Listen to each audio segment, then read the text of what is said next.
Hi everybody. We're going to change the fuel pump on a Triumph Spitfire.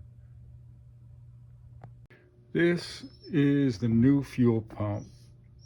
Basically, this is the way most Triumph fuel pumps look to a degree.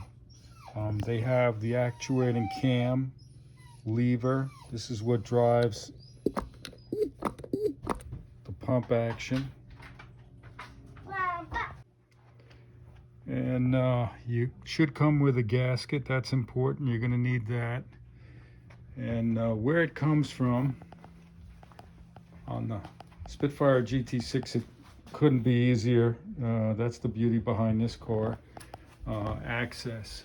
And here is the pump existing in position. One thing you might see sometimes is a spacer block. I think we're going to see that when we get it apart. So here we go. Okay, my first move. Now this is the way I do this. Use your own judgment. I'm not a professional mechanic, but you may find something in this video that's helpful. Use your own judgment though. So the first thing I do is the gas line from the back. Okay, I clamp off. That's the first thing. And the second thing is the clamps for the fuel lines come in various configurations. There's this one, which is like an American style. You'll see that typically. And then there's the old clamp there, hose clamp. So first deal is, we'll squeeze this sucker. Get it out the way, and then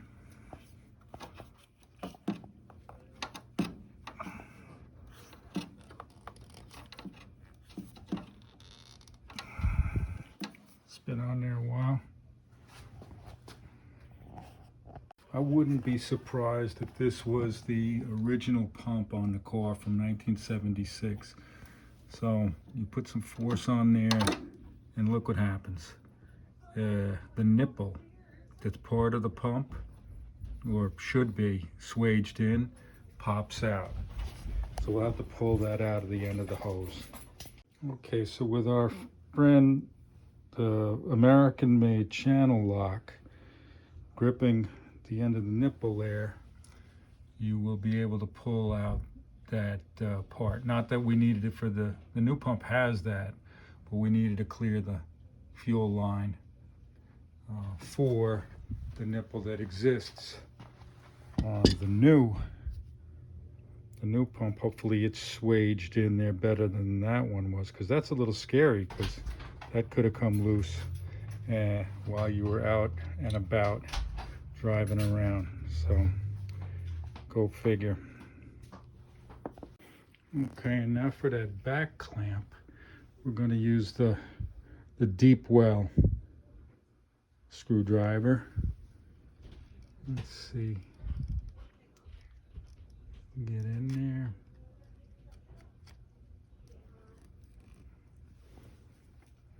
Okay, give it as many turns as you feel like.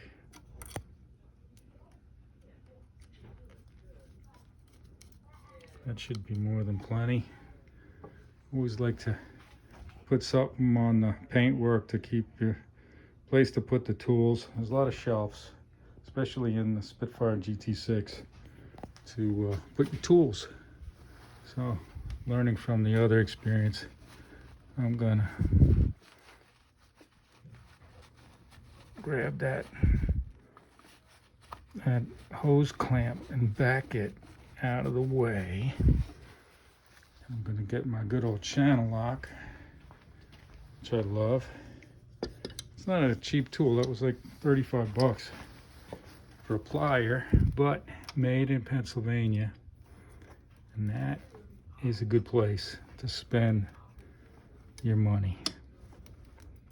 So, once you crack it loose,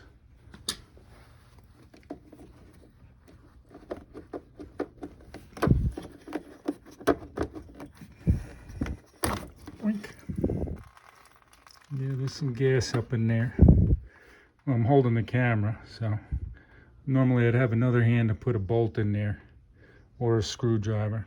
So I'm gonna put it back right now real quick. Boom. And realize the error of my ways.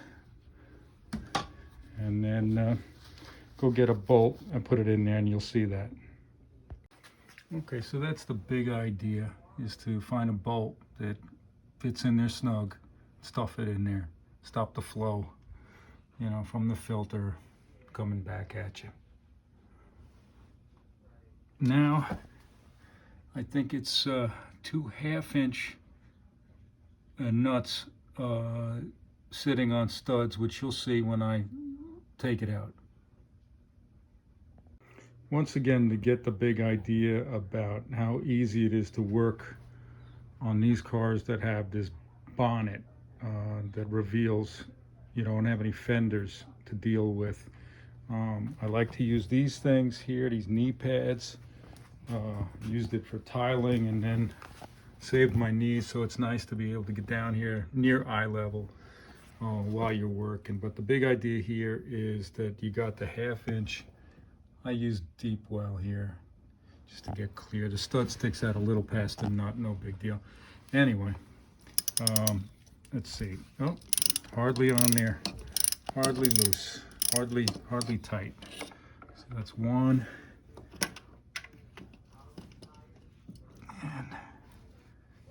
And there you go, man. That had about 5 pounds holding it, and that's, you know, maybe when we tighten it to 10. 15, I don't know, something pretty meager, because this is an aluminum housing, the fuel pump, and I'm sure you could crack the that ear off of there. So I'll get it off and we'll bring it over to the bench. Okay, so you know, there is a lock nut.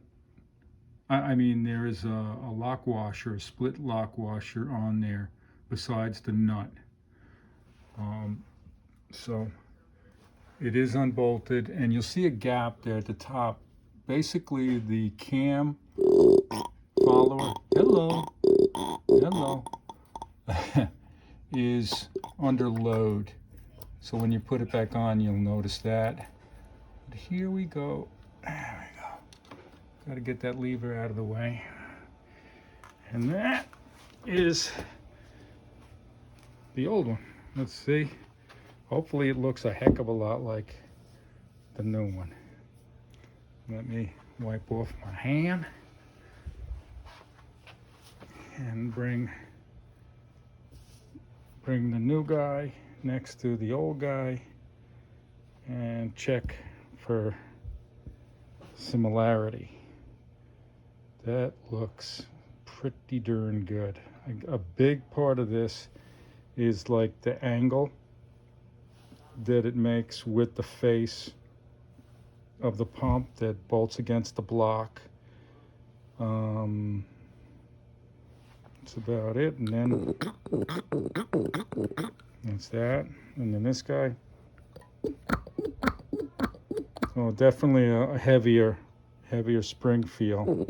This is much lighter.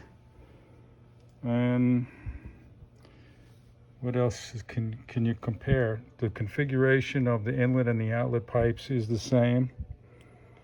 And basically the way it's put together, the lid on top, where there's a filter underneath, I believe, and then there's the diaphragm, which is these screws. If you're really cheap and you had to, you probably just get the diaphragm part. But for right now, we're just going to swap out the part. It wasn't that expensive. I forget, maybe $30 or something like that.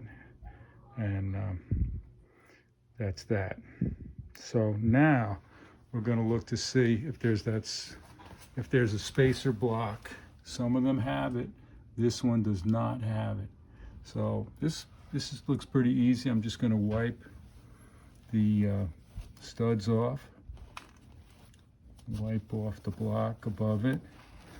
I want the new gasket to sit on there nice and unimpeded, no little particles or whatever to hold it off, to keep it from sealing properly. I don't want an oil leak, another oil leak. I mean, this is a Triumph.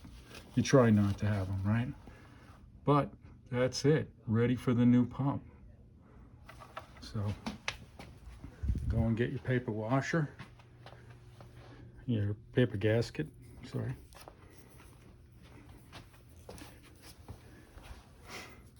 And place it over the studs.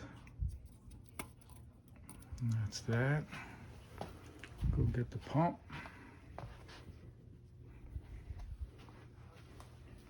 Let's see if I could do this one-handed. So you have to put it up on top of the cam, onto the stud,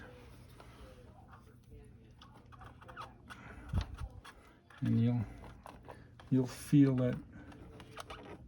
Oh, there she goes. You'll feel it working around a little bit. Now I'm going to put the nuts and washer on there and start to wrap this thing up. All right, so I have the pump nuts finger tight on there. So now, like I said, I'm just gonna bed down the first one there, and I'm gonna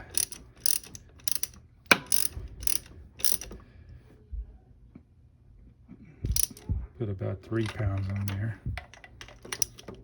Now that one took up. Now she's bedded. And that's about a quarter turn, and it feels about 15 pounds.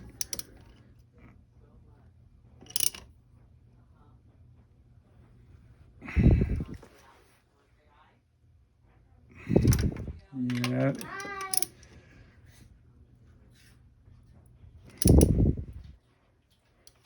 That's about 15 pounds. Hey, Ev.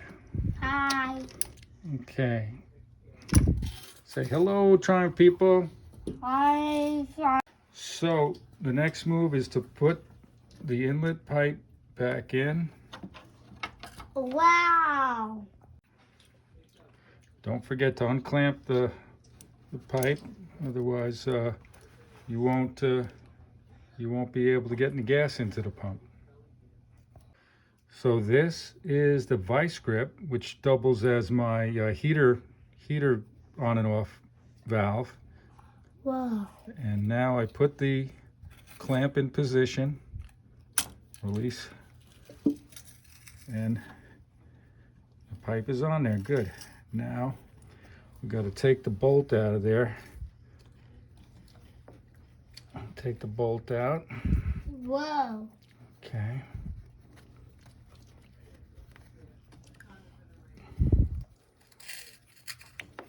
And we'll put the pipe, the outlet pipe, onto. And that's pretty good. Now we'll slide the clamp back into position and get the screwdriver working. So once you have that clamp torqued down to probably about 5 pounds, 8 pounds, whatever you could do with a screwdriver, the job is complete. The only thing next is to try to start it. So once again, this is basically the tools that you need. Is channel lock, a couple of screwdrivers if you have hose clamps, and then the ratchet for the nuts holding the pump on, and then a little like alligator style. This is just a great tool. This is a genuine vice grip, again made in the USA, and just does great for clamping, easily clamping hoses that you need shut off, especially fuel. Okay, car is running, and the fuel pump does not look like it's leaking any oil, and it's not leaking any gas. That is what is the most important thing. These hoses are on properly. The fuel filter is pulsating. I think that means that there's fuel in the system. You they don't have to be full to be working. But what I do see is some pulsating and some bubbling, and I would say there might have been some air introduced when I disconnected the hoses, so I'm okay with this. I think it's a job done. I hope this was worth your time watching.